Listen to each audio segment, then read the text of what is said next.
Un garçon éthiopien aux yeux bizarres qui attirait l'attention était souvent la risée de tous à cause de son apparence et il était même comparé à un monstre. Mais des années plus tard, ceux qui se sont moqués de lui ont regretté et ont été choqués par ce qu'il est devenu. Il n'est pas rare de voir une personne aux yeux bleus. En fait, un peu plus d'un quart des Américains naissent avec des yeux bleus, en d'autres termes, une personne sur quatre.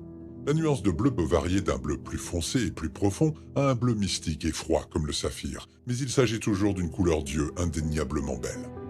Si vous voyez une personne aux yeux bleus se promener dans la rue, vous n'en ferez aucun cas. Il n'y a rien d'étrange ou d'inhabituel à cela. Mais si avoir les yeux bleus n'a rien d'étrange pour les habitants de la plupart des pays occidentaux, c'est beaucoup moins courant dans les pays comme l'Éthiopie. En fait, le nombre de personnes nées avec des yeux bleus dans ce pays d'Afrique est environ 8%, soit un peu plus d'une personne sur 12. Il est beaucoup plus rare de voir une personne aux yeux bleus. En fait, de nombreuses personnes dans certains pays africains peuvent vivre toute leur vie sans voir une personne aux yeux bleus. On peut donc imaginer leur choc et leur surprise lorsque ces personnes ont rencontré un petit garçon éthiopien nommé Abush. Il avait les yeux bleus les plus glacés que vous n'ayez jamais vus. À le regarder, on aurait dit qu'il y avait même une lumière stellaire qui brillait dans ses yeux. Il avait vraiment quelque chose de mystique en lui. Et c'est exactement ce qui a attiré l'attention d'un photographe français nommé Eric, qui s'était rendu dans ce village éthiopien relativement pauvre pour documenter les luttes quotidiennes de ses habitants. Alors qu'Eric a vu des choses vraiment déchirantes dans le village de Jinka, il n'a pas fallu longtemps pour qu'il remarque un petit garçon qui l'observait. Eric était habitué à ce que les gens le regardent pendant qu'il travaillait. Après tout, les enfants étaient toujours curieux partout où il allait dans le monde. Mais il y avait quelque chose chez ce garçon qui a immédiatement attiré son attention. Il s'agissait d'Abush, et dès qu'Eric a posé ses yeux sur lui, il a su que le garçon était spécial. Les yeux d'Abush le transperçaient et ressortaient de manière proéminente sur sa peau sombre. Alors que les autres enfants avaient les yeux noirs, Abush était une véritable exception.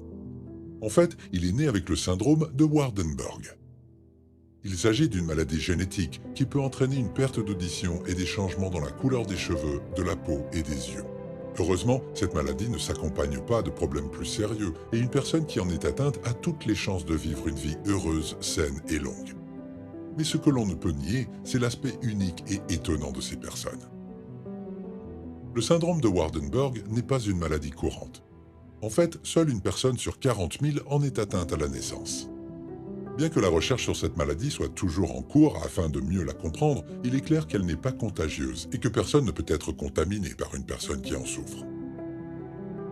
Mais si Eric a pu apprécier les yeux étonnants du jeune garçon et comprendre sa maladie, les habitants du village éthiopien étaient beaucoup moins compréhensifs. Ils voyaient les yeux bleus saphir d'Abush comme quelque chose à craindre et dont il fallait s'inquiéter. Ils pensaient qu'il était peut-être maudit ou atteint d'une maladie terrible. Les adultes l'évitaient et les enfants étaient encore plus cruels. Ils se moquaient de lui, le montraient du doigt et le traitaient même de monstre. Ils ne comprenaient pas qu'Abush ne pouvait rien faire pour changer son apparence et qu'il n'avait pas à le faire. Pourtant, les habitants de Jinka l'évitaient. Heureusement, sa famille le considérait comme un don de Dieu et faisait tout ce qu'elle pouvait pour lui fournir tout ce dont il avait besoin dans la vie. Bien sûr, les choses étaient difficiles pour les habitants de Jinka, mais ils faisaient de leur mieux pour joindre les deux bouts. Abush vivait dans une simple hutte avec ses grands-parents. La hutte était construite en briques et en bois, mais elle était confortable et c'était un endroit qu'ils appelaient leur maison. Pour Abush, c'était un refuge contre les tourments des autres habitants du village. Mais un jour, un incendie a éclaté et en quelques instants seulement, toute la maison était en feu. Heureusement, Abush et ses grands-parents ont échappé au brasier, mais tous leurs biens ont brûlé. Une seule chose a survécu au feu, un petit ballon rouge. Il était déchiré, mais c'était le seul bien d'Abush. Il aimait jouer avec son ballon. Il rêvait qu'il était un joueur de football professionnel et qu'il jouait pour l'une des plus grandes équipes du monde. Pendant des heures, il s'entraînait et jouait seul avec son petit ballon rouge en lambeaux, perfectionnant ses compétences et devenant étonnamment bon. Mais personne n'a jamais voulu jouer avec lui. Souvenez-vous, tous les autres enfants se méfiaient de lui et personne ne voulait se lier d'amitié avec ce garçon aux yeux qualifiés de monstrueux. Abush jouait donc seul, dribblant autour des arbres, prétendant que les autres joueurs de football l'attaquaient et réalisant ses fantasmes sportifs les plus fous. Eric en a été témoin à plusieurs reprises et il a pris toutes sortes de photos du garçon pendant qu'il jouait. Il les a publiées sur sa page professionnelle Instagram en expliquant l'histoire d'Abush. Les photos sont devenues virales et l'histoire a vraiment touché une corde sensible chez les gens à travers le monde. Ils ont vu à quel point il était beau et à quel point ses yeux étaient spéciaux et magnifiques. Les gens ont également admiré l'habileté du jeune garçon avec un ballon de football et la façon dont il avait développé des compétences et des astuces étonnantes avec un équipement très limité et sans personne pour le coacher. Eric a parlé à Abush et il lui a posé des questions sur sa vie et son football. Le garçon a expliqué qu'il n'avait pas d'amis.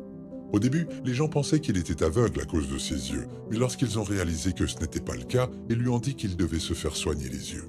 C'est alors que la cruauté et les brimades ont commencé. Abush a expliqué que le football l'aidait à supporter la situation. C'est à ce moment-là qu'Eric a hoché de la tête et lui a donné de l'argent. Ce n'était pas beaucoup pour le photographe, mais c'était certainement beaucoup pour le garçon. Il s'agissait de l'argent que les photos d'Abush publiées en ligne avaient généré. Eric a expliqué que les photos étaient très populaires et qu'elles rapportaient beaucoup d'argent. Tout le monde n'était pas aussi cruel que les gens de Jinka. À ce moment-là, Abush a enfin compris que tout le monde ne le voyait pas comme un monstre. Cela a commencé à changer sa façon de penser, et lentement, jour après jour, il a commencé à avoir plus confiance en lui. C'est lorsqu'il a entendu la nouvelle qu'il était inscrit sur la liste des 88 plus beaux yeux du monde que les choses ont vraiment commencé à prendre une autre tournure pour lui. Il a commencé à gagner de l'argent grâce aux photos qu'Eric avait prises de lui. Avec cet argent, il a aidé à reconstruire sa maison incendiée avant de faire le tour de l'Afrique avec sa famille. Il pensait être le garçon le plus chanceux du monde, mais les choses allaient devenir encore meilleures. Comment? Eh bien, continuez à regarder la vidéo pour le découvrir. Abush ne le savait pas, mais Eric avait également fait plusieurs vidéos de lui jouant au football. Il les avait également publiées sur Instagram, et comme les photos, les vidéos avaient été visionnées de nombreuses fois. Elles avaient même attiré l'attention de plusieurs sélectionneurs de football qui souhaitaient parler aux jeunes garçons et, avec un peu de chance, l'intégrer dans leurs équipes de jeunes. Il n'y avait aucune garantie qu'Abush parviendrait à intégrer les équipes de football professionnelles, mais les sélectionneurs voyaient qu'il avait du potentiel, un potentiel brut et inexploité. Il était bon, et s'il a pu devenir bon tout seul, imaginez ce qu'il ferait s'il était correctement entraîné. Abush est donc allé s'entraîner avec l'une des équipes. Il réalisait enfin ses rêves. Il était en passe de devenir un jour une star du football. Ça allait être un travail difficile et il faudrait beaucoup de persévérance, mais l'intimidation a rendu le garçon fort. Si quelqu'un pouvait le faire, c'était bien lui. Quant à tous ces gens qui l'ont intimidé à cause de ses yeux de monstre et qui l'ont évité à cause de son apparence, eh bien, ils ont regretté leurs paroles. Et sa famille, qui a toujours été à ses côtés, n'aurait pas pu être plus fière. Cela montre bien que l'apparence importe peu et que si vous êtes passionné, compétent et persévérant, vous pouvez réaliser tout ce que vous voulez dans la vie et prouver à tous vos détracteurs qu'ils ont tort. Alors maintenant, nous vous écoutons. Que pensez-vous de cette histoire incroyable? Comment auriez-vous réagi si vous aviez vu Abush et ses yeux bleus perçants? Auriez-vous été choqué ou l'auriez-vous accepté tel qu'il est? Comme toujours, nous aimons avoir vos avis, alors n'hésitez pas à vous exprimer dans la section des commentaires ci-dessous. Merci d'avoir regardé et à bientôt pour une toute nouvelle vidéo.